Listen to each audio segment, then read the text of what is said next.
नमस्कार दोस्तों, आज मैं आपको एक नई कहानी सुनाऊंगा। शाम का समय था। ऑफिस से घर आने के बाद पिता फिर से ऑफिस की फाइल में उलझे हुए थे।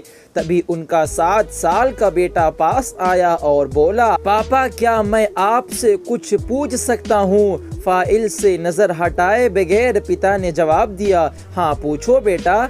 बेटा ने पूछा, आप 1 घंटे में कितने पैसे कमा लेते हैं? इस अजीब सवाल पर पिता को थोड़ा गुस्सा आया। उन्होंने जवाब दिया, तुम्हें इससे क्या मतलब? क्यों बेकार के सवाल पूछकर मेरा समय खराब कर रहे हो? देखते नहीं मैं काम में बिजी हूँ। पापा मैं बस जानना चाहता हूँ, प्लीज बताइए ना, आप 1 घंटे में कितना पैसा कमा लेते हैं? बेटा जिद करने लगा। पिता ने जवाब दिया, 500 रुपए, और काम में लग गए। ओ, बेटा सिर झुकाकर कुछ सोचने लगा। फिर बोला, पापा आप मुझे 320 रुपए उधार दे सकते हैं क्या?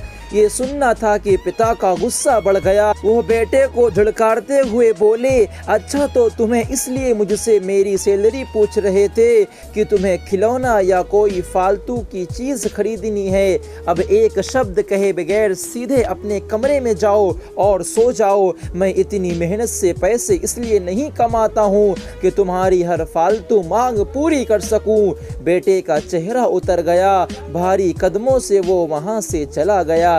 पिता कुछ देर तक तो बेटे की बात पर नाराज रहे, फिर अपने काम में लग गए। काम खत्म होने तक उनकी नाराजगी भी खत्म हो चुकी थी।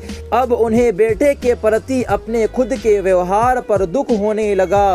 वो सोचने लगे कि हो सकता है बेटे को सच में किसी जरूरी चीज के लिए 320 रुपए की जरूरत हो।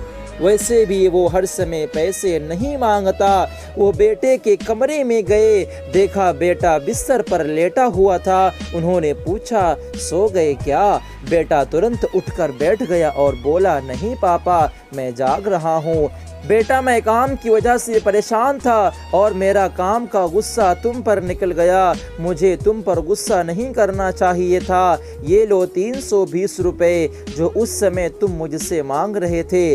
बेटा खुशी से बोला, थैंक यू पापा। बेटा चहक उठा और 320 रुपए एक तरफ रख के उसने अपने तकिए के नीचे दबे कुछ नोट निकाले और उन्हें गिनने लगा। ये देख पिता को फिर से गुस्सा आने लगा। वो गुस्से में बोले, जब तुम्हारे पास पहले से ही पैसे थे तो तुम और पैसे क्यों मांग रहे थे? बेटे ने मासूमियत से जवाब दिया, क्योंकि मेरे पास पूरे पैसे नहीं थे पापा, लेकिन अब पूरे हैं। पापा ये लीजिए 500 रुपए, और क्या इससे मैं आपका 1 घंटा खरीद सकता हूँ? प्लीज़ पापा कल आप घर जल्दी आ जाना। मैं आपके साथ डिनर करना चाहता हूँ, आपके साथ खेलना चाहता हूँ। आप आएंगे ना पापा? बेटे की बात सुनकर पिता भी हैरत में पड़ गए और खुद को कोसने लगे। दोस्तों, इस भाग्य दौड़ की ज़िंदगी में अपनी औलाद के लिए समय निकालना बहुत ज़रूरी है, क्योंकि अगर आप उनके साथ नहीं खेलेंगे, उनके साथ टाइम स्पेंड नहीं करेंगे, तो उनकी सोहबत में बुरे दोस्त आएंगे जो उन्हें बुरी तरह बिगाड़ देंगे और आगे चलकर वो बड़े बड़े गुनाह करने लग जाएंगे। इसलिए अगर ज़्यादा नहीं तो कम से कम उन्हें 1 घंटा ज़रूर दें। जय हिंद।